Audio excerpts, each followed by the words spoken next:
Break के बाद एक बार बहुत स्वागत है फिर से आप सभी का। बात आज बजट की हो रही है। बजट में क्या कुछ खास और क्या आम जनता को बेनिफिट मिलने वाले हैं, किस सेक्टर में सबसे ज्यादा बहार आई है या फिर कौन सा ऐसा सेक्टर रहा जो कि अछूता रह गया है, इसी को लेकर खास चर्चा हमारे साथ लगातार खास मेहमान के द्वारा की जा रही है।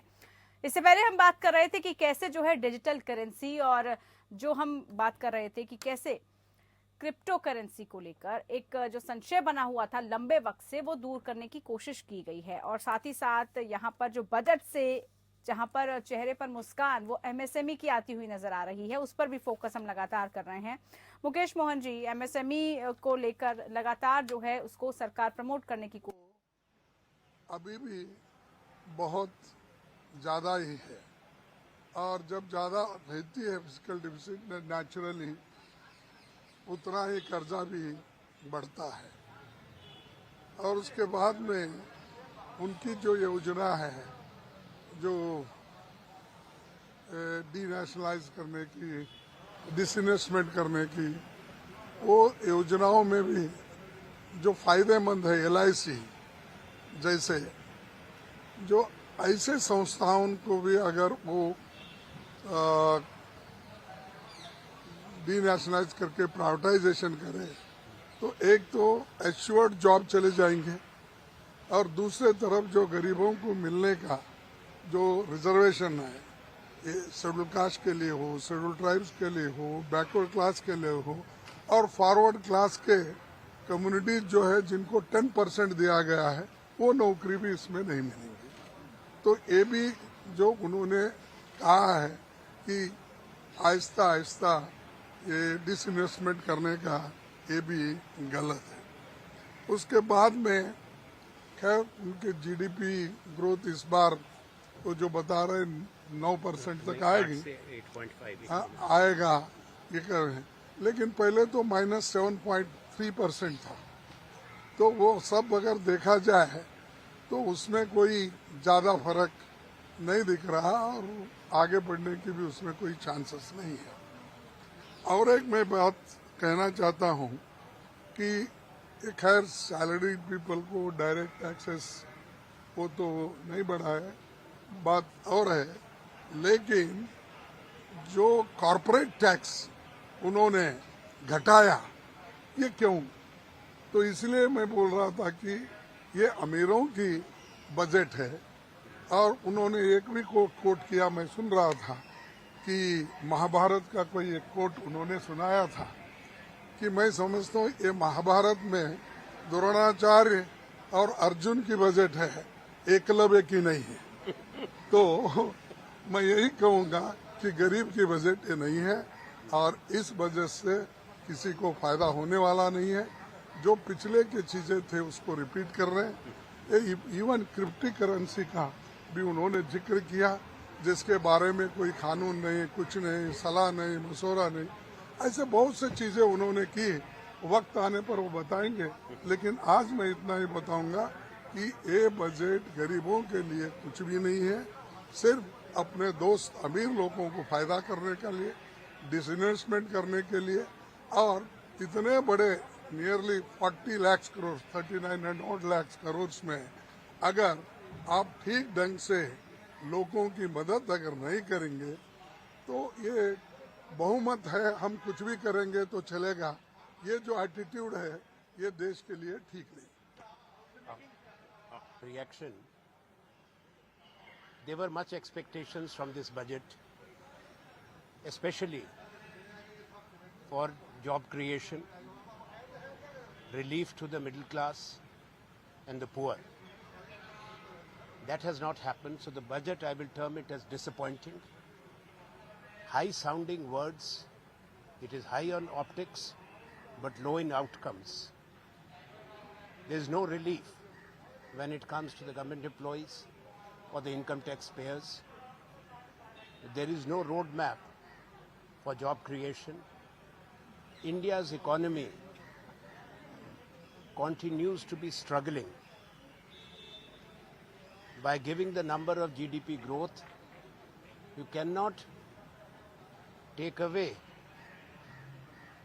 the painful fact that in 2022 on 31st of March, we will be exactly where, if the government claims are correct, where we were 2 years ago. So they have. तो अमीरों का बजट है, गरीबों के लिए बजट में कुछ नहीं, ये विपक्ष का आरोप। और सीधे तौर पर सरकार पर यह आरोप लगाया है कि सिर्फ और सिर्फ अपने दोस्तों यानी कि कॉरपोरेट घरानों को, कॉरपोरेट जगत को फायदा पहुंचाने के लिए ये बजट लाया गया है। गरीबों के लिए इसमें कुछ नहीं रखा गया है और असमानता इससे बढ़ेगी, क्योंकि एक तरफ आपने कॉरपोरेट सेक्टर का जो है टैक्स वो घटा दिया, दूसरी तरफ आपने टैक्स स्लैब में कोई परिवर्तन नहीं किया है, जिससे आम जनता और नौकरी पेशे वाले लोगों को कोई मुनाफा, कोई फायदा मिलने वाला नहीं है। ये विपक्ष का आरोप है। चर्चा को आगे बढ़ाते हुए बात हम कर रहे थे कि किस तरह से जो है लोगों के लिए फायदेमंद है या फिर कौन कौन से सेक्टर्स को इस बजट के माध्यम से छुआ गया है।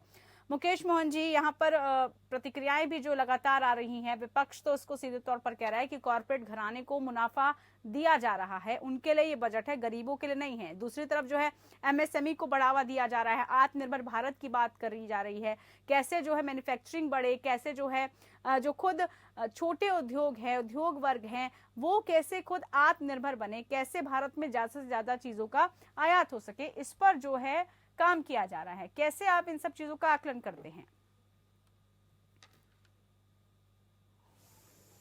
कि किसी भी ऐसे जब कोई बजट आता है तो उसको क्रिटिसाइज करना है। अगर आप बजट आने से पहले भी उनसे पूछते, तब भी राहुल गांधी जी यही कहते थे कि भैया ये सूट बूट की सरकार है। तो वही चीज शायद आगे बढ़ाते हुए उनके जो और नेता है उनको ये कहना ही है कि जो बजट है वो बड़े लोगों के लिए है। लेकिन मैं समझता हूँ कि यहाँ पर जैसे देखिए 35.4% का हाइक है कैपिटल एक्सपेंडिचर में, 7.5 लाख करोड़ का। ये जो पैसा जाएगा वो कहाँ जाएगा?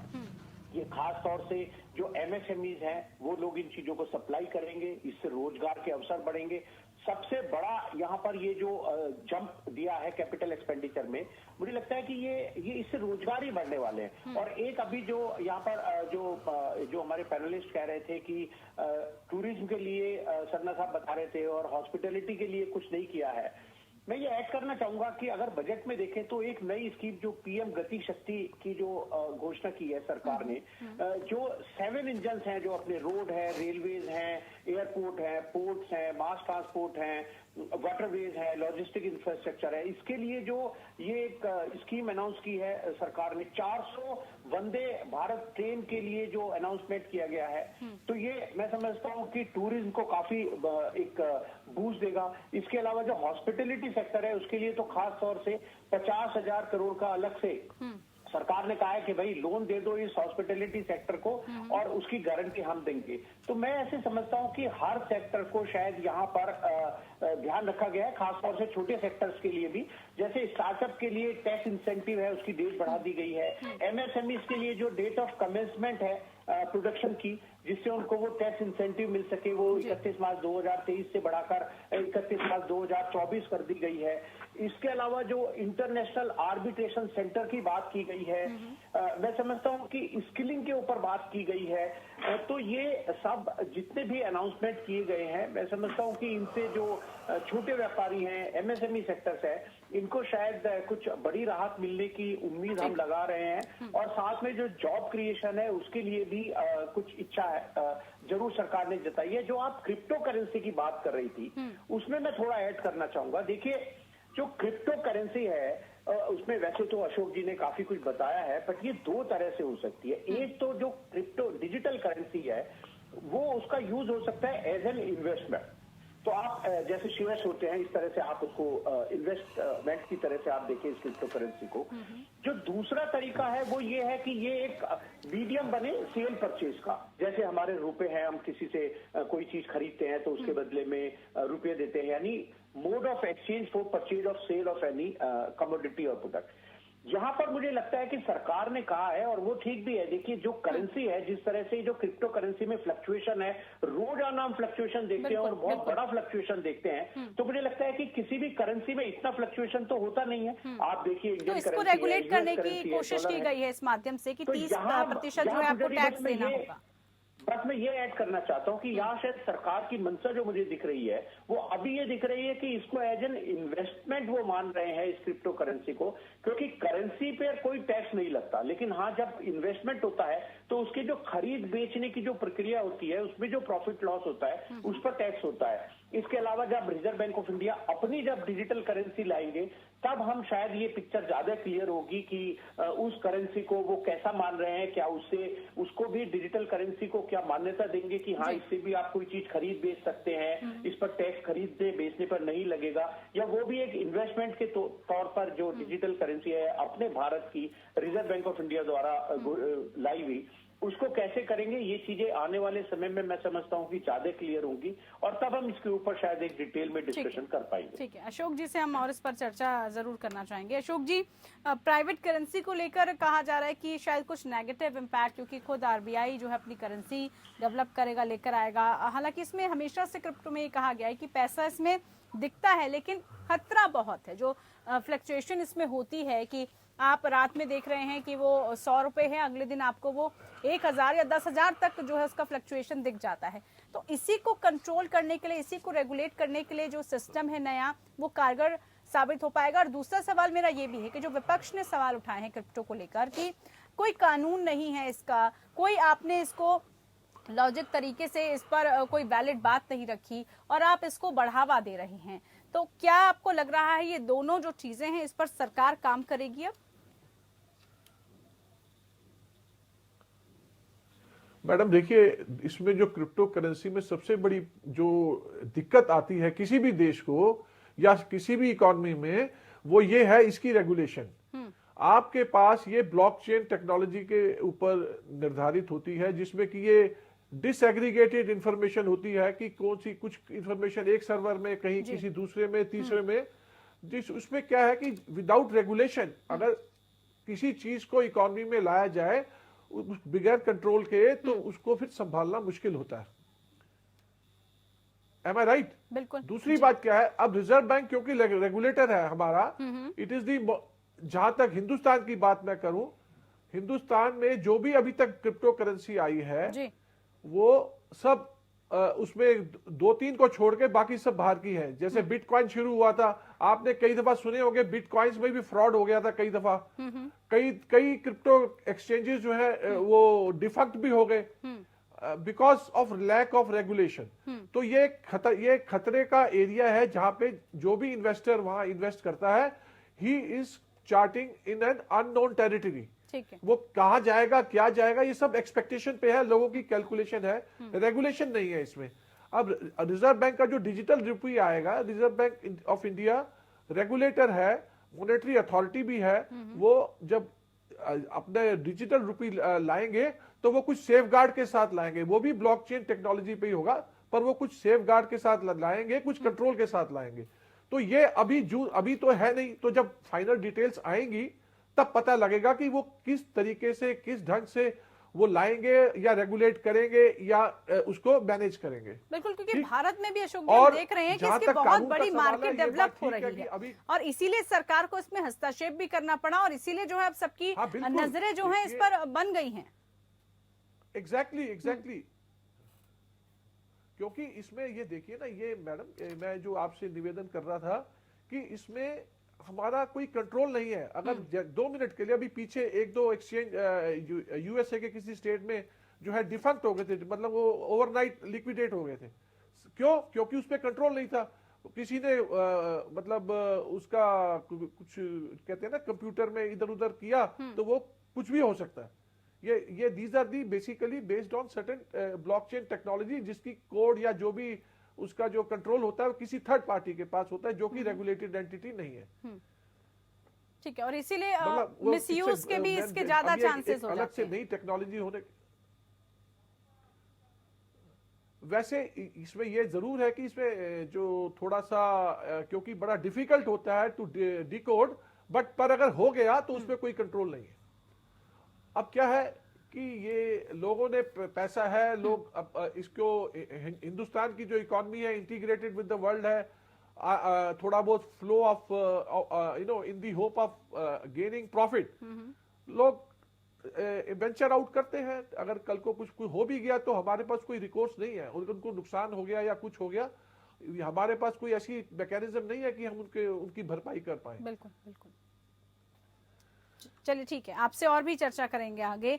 खुशविंदर जी, तो आपसे जरा हम ये मतलब समझना चाहते हैं, अब क्रिप्टो की बात हम कर रहे हैं, हम यहाँ पर बात करें कि कैसे जो है इंफ्रास्ट्रक्चर हमारा जो है वो बढ़े, मैन्युफैक्चरिंग बढ़े और कैसे प्रॉफिट आए। लेकिन जिस सेक्टर की हम बार बार बात कर रहे हैं, एविएशन की, हॉस्पिटैलिटी जो पूरा सेक्टर है, किस तरह से वो प्रभावित हुआ है वो हम सब ने देखा।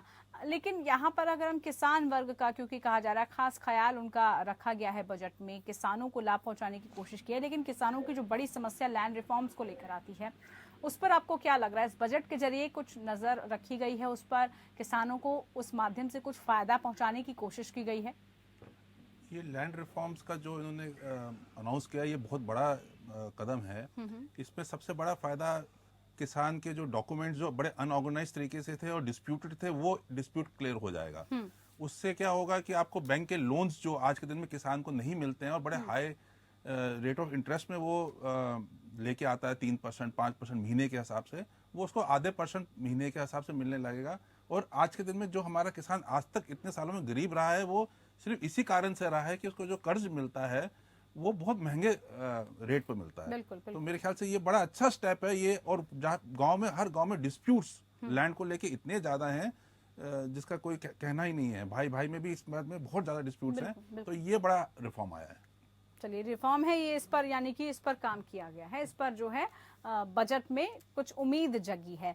अश्विनी जी, जब कृषि की बात आती है, किसानों की बात आती है, तो दूसरी तरफ हम अपने डिफेंस को छूता नहीं छोड़ सकते हैं, क्योंकि ये वो सेक्टर्स हैं जिससे हमारा देश जो है आगे बढ़ता है, चलता है। अब हथियारों की बात आपने की, और कैसे जो है भारत में ज्यादा से ज्यादा इसको बनाया जा रहा है, आत्मनिर्भर भारत का यही लक्ष्य है। क्या इस पूरे आत्मनिर्भर की जो पूरी एक चेन है, जो पूरा सर्कल है, उससे रोजगार के आयाम भी आपको लग रहा है कि अब बढ़ने वाले हैं? या इस बजट में कितना महत्वपूर्ण इन सब चीजों को दिया गया है, कितना महत्व दिया गया है इसे? देखो पूजा, एक चीज माननी पड़ेगी इस गवर्नमेंट की कि इन्होंने पूरा ही इको सिस्टम चेंज कर दिया है 6-7 साल में। इन्होंने सोचने का ढंग ही बदल दिया है। क्योंकि पहले हम सोचते थे कि भाई हम मिलिट्री इक्विपमेंट नहीं बना सकते और हम इंपोर्ट ही करें, और हम 70 से 80% इंपोर्ट करते थे, और हमारी जो खुद की प्राइवेट इंडस्ट्री थी उनको हम ना कभी कम्पीट करने देते थे, ना उनको बढ़ावा देते थे। और हुआ क्या कि धीरे धीरे हमारी जो प्राइवेट इंडस्ट्री, पब्लिक सेक्टर कुछ हद तक बढ़ाता रहा, प्राइवेट इंडस्ट्री नहीं आई और हम डिपेंडेंट रहे फॉरेन प्लेयर से। मगर जो ये सोचने और विचार करने का अभी बदलाव आया है लास्ट अबाउट 7-8 साल में, जब से ये प्रेजेंट गवर्नमेंट आई है, वो काबिले तारीफ है। ये सोचने लगे कि क्यों नहीं पूरा इको सिस्टम चेंज किया जाए, भारत में क्यों नहीं बनाया जाए मेक इन इंडिया कॉन्सेप्ट, आत्मनिर्भर भारत। और धीरे धीरे वो जो हम 80% बाहर से लेते थे वो घट के अभी 20-25 या 30% रह गया, और बाकी सामान भारत खुद बनाने लगा। और अब हमें महसूस हुआ कि हमारे अंदर काबिलियत और क्षमता थी कि कहीं ना कहीं हमने उसको बढ़ावा नहीं दिया। ये जो इको सिस्टम की बात कर रहे हैं, उसमें क्या होता है कि आपके प्राइवेट प्लेयर, एमसीएमई, स्टार्टअप आते हैं, वो आपको एक प्रकार जॉब क्रिएट कराते हैं। और एक चीज तो बनाते हो, जैसे ब्रह्मोस साइंस बनाई भारत ने, भारत और रूस के जॉइंटमैनशिप में, उसके अंदर जो 70% का जो सामान है वो इंडियन है, उसके अंदर कितनी इंडस्ट्री काम कर रही है। तो एक बदलाव है सोचने में। और दूसरा R&D खोल दी है इन प्राइवेट प्लेयरों के लिए और इन एमसीएमई। देखो इस रिपब्लिक डे परेड में अगर आपने देखा हो, 1000 ड्रोन का एक दिखाया गया था, एक बोट लैब, एक छोटा स्टार्टअप DRDO के साथ मिलके उसने वो कर दिखाया जो वर्ल्ड में नहीं है। आज भारत और जो तीसरा देश है अमेरिका और चीन और रूस के बाद चौथा देश है जिसके पास ये काबिलियत और क्षमता है। तो मेरा मतलब यह है कि सबसे अच्छी बात मुझे यही लगी है ये लास्ट 6-7 साल में जो कंटिन्यूएशन में है, कि मेक इन इंडिया कॉन्सेप्ट, आत्मनिर्भर भारत हम खुद बनाएंगे और हम अपने ही रिक्वायरमेंट के लिए नहीं, हम बाहर भी देंगे दूसरे देशों को, जिससे फॉरेन एक्सचेंज रिजर्व हम जो एक प्रकार से देश के लिए ले पाए। और दूसरा, हम अपनी छोटी छोटी इंडस्ट्रीज है उनको बढ़ावा देंगे, स्टार्टअप को, प्राइवेट प्लेयर्स को। तो मुझे लगता है पूजा ये एक बहुत अच्छा माइंडसेट है। और ये भारत के लिए अगर हम एक स्ट्रांग मिलिट्री और स्ट्रांग इकोनॉमिक पावर बनना चाहते हैं तो ये पहला कदम है उसकी तरफ।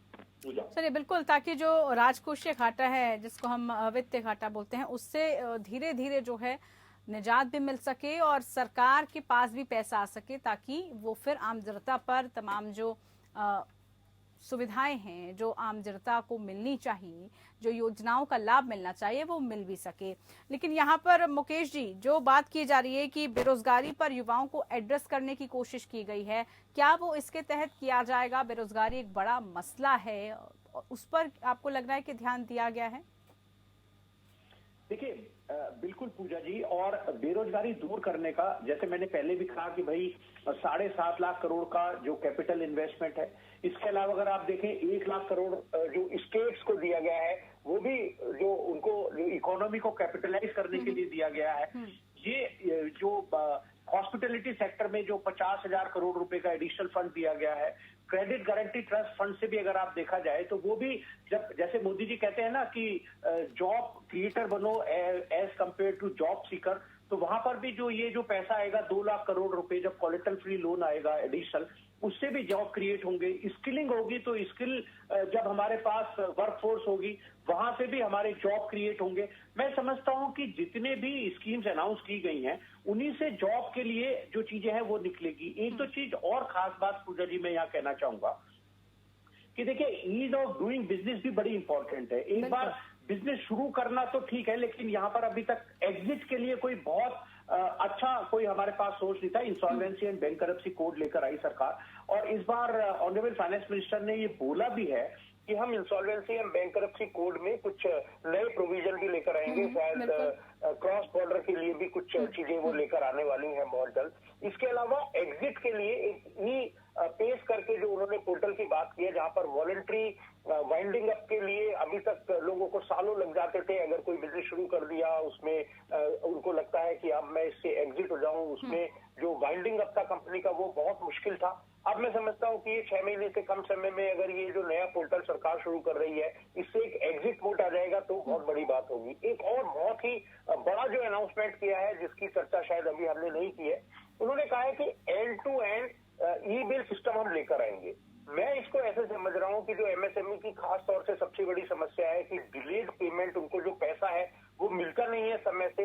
अगर ये end to end online e bill system शुरू हो गया और ये हुआ कि बिल जो है, जो एमएसएमईज हैं, वो खास तौर से एक पोर्टल पर वहां पर अपना अपलोड कर देंगे और वहीं से उनका पेमेंट होगा, मैं समझता हूँ बहुत बड़ा। इसके अलावा सोलर एनर्जी में 19,500 करोड़ का जो प्रोविजन किया है, रोजगार सृजन होंगे, उससे बिल्कुल ठीक बात है। सोलर और ग्रीन ऊर्जा दोनों पर जो है काफी तवज्जो दी गई है दोनों को। जी पीएम आवास के लिए जो कहा है कि भाई जो अफोर्डेबल हाउसिंग है 48,000 करोड़ 80 लाख मकान बनेंगे, वहां से भी रोजगार, क्योंकि जो कोई तो बनाएगा उन मकानों को, तो वहां से भी रोजगार के जो साधन है वो हमारे पास आएंगे। तो मैं समझता हूँ कि ये जितना इन्वेस्टमेंट करेगी सरकार और साथ में मिलकर डिसइन्वेस्टमेंट होगा, जो प्राइवेट कंपनीज है, जो प्राइवेट लोग हैं, वो भी अपना इन्वेस्टमेंट करेंगे। हम देख रहे हैं कि एयर इंडिया में अब मैं समझता हूँ कि शायद टाटा ग्रुप और इन लोगों को निकालने की तो बात होगी नहीं, शायद हो सकता है कि वो और एम्प्लॉयमेंट की बात करें। इसी तरह और भी जो डिसइन्वेस्टमेंट होंगे, वहां पर भी ये डरने की शायद जरूरत नहीं है कि इनसे लोगों की जॉब चले जाएंगे, बल्कि वो इस बिजनेस को और बढ़ाएंगे। और जब बिजनेस बढ़ेगा तो लोग तो हमें चाहिए जरूर उन कंपनीज में काम करने के लिए। तो मेरा ऐसा मानना है कि रोजगार की शायद जो अभी कमी थी, जो पिछले हमने 1-2 साल में देखा, पेंडेमिक की वजह से भी ये हो सकता है, वो शायद कमी अब दूर हो अगर ये जितने भी अनाउंसमेंट किए गए हैं वो सभी का उनका प्रॉपर तरह से इम्प्लीमेंटेशन हो सके। बिल्कुल, बहुत जरूरी है कि इम्प्लीमेंट भी हो, धरातल पर ये काम दिखे भी, ग्रासरूट लेवल पर इसका काम हो, तभी जो है इस तरह के बजट का, या फिर अगर जनता के लिए आप कोई सहूलियत, कोई ऐलान कर रहे हैं तो उसका फायदा उनको मिलना भी चाहिए। अन्यथा फिर कोई भी चर्चा का विषय नहीं रह जाता है। और अगर लोगों को इसका मुनाफा ना मिले, अगर आप बेरोजगारी ना हटा पाएं, आप युवाओं को रोजगार ना दे पाएं, तो फिर इस तरह की चीजें बिल्कुल व्यर्थ है। बहरहाल बहुत शुक्रिया आप सभी खास मेहमानों का, बजट को लेकर आप हमारे साथ जुड़े और हर एक पहलू पर चर्चा की हमने, और कोशिश की गई कि हर एक पहलू पर हर एंगल से चर्चा की जाए। तो बजट में क्या कुछ खास रहा, क्या कुछ तब्दीलियां हुई हैं, कितना महत्वपूर्ण ये बजट, कहां कहां पर जो है सरकार की कोशिश है कि इन सेक्टर्स पर या जहां जहां भी मुनाफा है वो किन किन क्षेत्रों को मिला है, कहां पर निराशा हाथ लगी, इसी को लेकर हमारी खास पेशकश लगातार चलती रहेगी। फिलहाल के लिए इतना ही, नमस्कार।